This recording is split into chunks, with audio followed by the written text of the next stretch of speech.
Hi everyone, it's Michael Citron with our Ask Michael Monday. This is episode 24, so I hope everybody had a great weekend. We're excited, it's Monday. We had a great day at the Citron Real Estate Group, and today I wanted to bring on Brooke Mortensen, who is our transaction coordinator, office manager, client relations, she has all kinds of, she wears a lot of hats. So I thought it'd be great to bring Brooke on, so a lot of our clients or agents that work with us kind of hear Brooke's name. They don't really see her. She's behind closed doors. So I wanted to bring her out into the spotlight and have her answer some questions about how our process works. So Brooke has been with us for about 2 years. She has single-handedly handled over 100 of our transactions in the last year, and I think we have handled them flawlessly. We haven't had any deals that didn't fall apart for something out of our control. So we have a great system, and Brooke's helped perfect that system in the last 2 years, I would say, that she's been here. We've improved our systems to really help our clients either buying or selling. And I don't do this alone, and for us to grow our team and be able to service all the clients we work with every year, I had to delegate, and it was tough to find the right system and the right manager to do that. And Brooke has taken on the responsibility, has really excelled and exceeded even our expectations when we first started. So I really want to be able to first thank you for being there. I always say it, but I want you to see it on our live version of Facebook. That you're here, and we're really happy to have you. And I first wanted to ask you, just give us a little background about yourself. Tell our clients who you are. Well, I was born and raised in this area. I went to school in this area. I raised my kids in this area. I'm a single mom of 2 little toddlers, my daughter Isabella and my son Mason, and they're the reason why I get up in the morning and do what I gotta do. Okay, great. And I kind of said a little bit that you wear a lot of hats, but can you kind of break it down and tell our clients what crazy world we live in real estate, and you're behind closed doors, kind of as the organizer of everything? The 3 main positions and hats I wear are the property manager, the office manager, and of course the transaction coordinator. To touch a little bit on each idea and each responsibility. For a property manager, I take Michael's investment properties.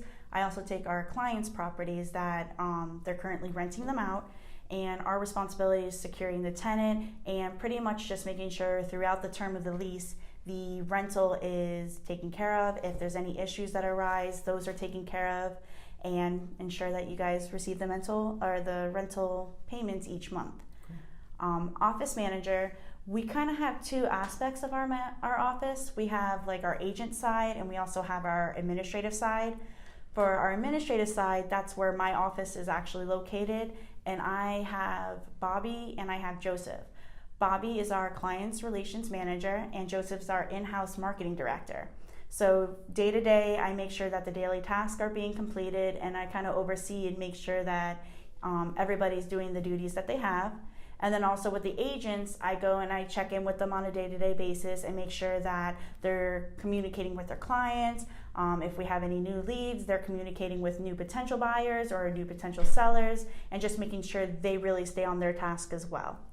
And then transaction coordinating, any deal that comes through our office from any of our agents, it goes through me. I'm kind of the overseer. I have that eagle eye, and I just make sure that everything goes according to plan, and that all dates are met, all deadlines are met, and I really try to make sure that each transaction gets the proper attention, and that everybody really, all parties of the transaction are communicating properly, all inspections, appraisals are getting coordinated properly, and that everybody's really staying on task as well. Yeah, you wear a lot of hats. Yeah. You're like the gatekeeper, I call you. Yeah. Typically, problems on a deal, I always say, they happen in the beginning or the end. Mm-hmm. How are you able to successfully handle over 100 transactions without one of them failing to not close? Our secret sauce kind of is being able to pre-qualify in the beginning, both on the listing and on the buying side. Whenever we receive for a listing side, whenever we receive an offer, we always pre-qualify the lender. As soon as we receive that offer with that pre-approval letter, the first thing we're doing is calling that lender and making sure the buyer is truly qualified, that they have received their documents, that they have done their credit check, that they received and reviewed all their assets and verified everything. We don't like to present the offer to our clients until we feel comfortable that that buyer is truly qualified. So with our listing aspect, we kind of try to feel out if there's going to be any issues in the beginning by speaking with that lender. Now on the buying side, we kind of do the same aspect, just wearing a different perspective. With the buyer, we speak to the lender and make sure that our buyer is qualified before we put an offer in on a listing, because we want to be able to present the strongest offer possible for all of our clients, because we want to make sure that our offer that we put through is going to be chosen by that seller. Yeah, I always say, obviously, people look at us with three heads when we say we pre-qualify the buyer's lender, because that buyer's lender is kind of the whole hub, the source of the deal going through. They're the lifeline of that deal. So Brooke or myself, before we present offers, and we tell this to our sellers, that I think this is one of the biggest challenges that I think we have to overcome when we have a real estate transaction is, again, problems happen at the beginning and the end of the deal, but if you don't know, if you can sniff it out, and Brooke sniffs it out, she'll call me and I'll say, I'm running on an appointment. Did you call the lender? And we even have a questionnaire, and we all the agents are taught that. Brooke teaches that to our team during our team meetings, and she'll say, Michael, I don't feel comfortable with this lender. And I'll be like, you know what, let's get our in-house lender on. Maybe sometimes it's not the buyer, it's sometimes the lender or their program or something. And I always want to try to get our clients the best deal, and I certainly want to always get the best price for our clients, the highest price for our sellers in particular. But if the lender, we don't feel comfortable with the lender, I always tell my clients, that you shouldn't feel comfortable with the lender. So it's really important that you understand when you work with us, specifically what Brooke's saying is, these deals are going to go through because we sniff out the problem. We with over 100 deals, she's seen it all. We've seen it all, and sometimes we see new things every day. But that's really the secret sauce to our deals going through, is this: our system is just amazing. That's really just the first step within our system. That's when we first get that offer, or before we even present an offer for our buyer.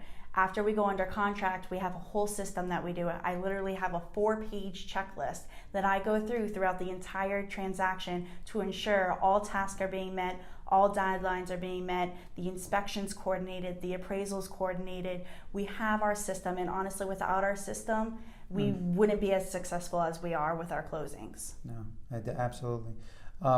Now, what makes you different than a mobile or outsourced transaction coordinator when dealing with the transactions? As I said earlier when I did my introduction, I'm local. I know the area. I know the laws for the local area. The difference between me and a virtual or an outsource is they can be out of state, they can be out of the country. So it really is beneficial to have someone who knows the area, it's a good plus that I grew up in this area. But with that, and then also we're accessible. Like I said before, if I don't know the answer, I can always get the answer within a couple of minutes versus making you wait an hour, even a day for your answer. Yeah, no, we've had some stuff that comes up even during the weekends or after hours. And what I love about our team approach, especially, at the top where Brooke is handling the transaction, somebody's there to jump in if something needs to happen, if somebody needs to get back into a property, Brooke's running over there, doing it, or I am, or Stephanie, Dennis, Jeff. Everybody. There's someone always available. There's somebody always available, because the goal is that everybody succeeds here. When we succeed, everybody succeeds. So it's not it's our team. It's definitely the way that we handle our business. Now, overall, how is our team approach different than a single agent or part-time or beginning realtor? How would you say our overall experience for a buyer or seller that works with us, that you handle their transaction, how would it be different than some of the other sides that we deal with that are the new agent in the business or somebody who's part-time? Well, our team approach is just that. We're a team. Like Michael said earlier, we're all available. If one of us can't make it, we have someone on our team, whether it be me or another agent on our team. We're there. We're able to accompany anything, and we're able to be available nights, weekends, 24/7. Just because the workday ends doesn't mean we end. So that's one of the aspects for the team.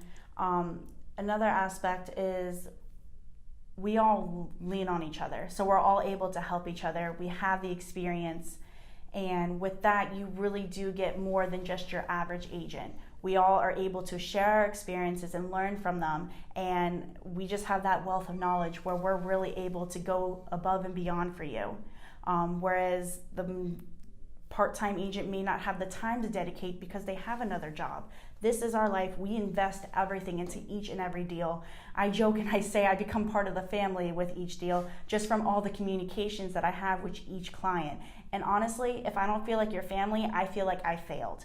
Because at the end of the day, I'm here to help you to ensure that you secure and you close and you have the best and the smoothest possible transaction for the biggest investment of your life. Yeah, I definitely say that. I mean, we don't look at it as a number. We don't look at it as just a sale. We're here in this area and we're looking to grow our business and become even more known in the community. And it's not just me. It's not just Stephanie or Paul or Jeff or Dennis. It's Brooke, it's Joseph, it's Bobby. It's everybody that's under our Citron, group, brand, as well as our Remax that we're here, Remax Park Creek. We're really here to not just do your sale, or anybody can do that. We're here to make it as easy as possible to get you the highest price or to get you the best deal on a property. But in the end, I always say this, my biggest fear in real estate is that either buying or selling, you're right before the day of closing or real close to it, and you've packed, you've made plans, you put deposits down, you're at a moving truck companies, all these things, and if the deal doesn't close, I feel responsible. And I said that when we started this process. That is the why every day that I never want to have, that we do this for our clients so that they have the best experience possible. So finally, just to tell me your personal thing, why do you like or do not like working for the Citron Real Estate Group? Truthfully, I love working for this team. Just being able to come in here, and our team is truly a family. We've said it already, but our team's truly a family. We all lean on each other. We all learn from each other, and I just absolutely love that aspect. And then also just the experience I've gained alone from working on this team and the 100 deals that have come through and have made to the closing table. Just every day is a learning process for me. And yes, I do have many hats that I wear, but truthfully, I go into it each day as a challenge to make sure that everything is accomplished. And like I said, and I also love being able to work with our clients that we're fortunate to work with. And I love making those connections. And I would love to become part of your family. There you go. Boy, she's being a salesperson. Hey. That's my job. But yes, I wanted to have this video. We're going to have other team members. I appreciate Brooke coming on. A lot of people ask what goes on behind the doors of Citron Real Estate. So we're going to do some more videos in the future just to kind of give you a look at our crazy back end of our real estate world that we live in. But if you're looking to buy or sell, it's not just me. It's not just Stephanie. It's not just, Brooke. It's not Dennis. It's not Jeff. It's not Joseph. It's not Bobby. You really have the whole team aspect of the process when you're purchasing or selling. And I promise you this, when you work with us, we're going to fight hard to get you the best deal possible, buying or selling. And Brooke is going to, with white gloves, handle your transaction. And she knows the system that we have in place is going to not fail for you. So if you're looking to make a move, we're in the spring, summer selling season, give us a call at 954-609-0591. Or if you're looking to know what your home value is, go to My Parkland Home Value. That's myparklandhomevalue.com or our website, parklandparrot.com, to learn more information about our company, our team, our unique selling features. And we'd love to earn your business of trust. I hope you all have a great night. Spend it with your family. And thank you so much for watching episode 24. Thanks, Brooke.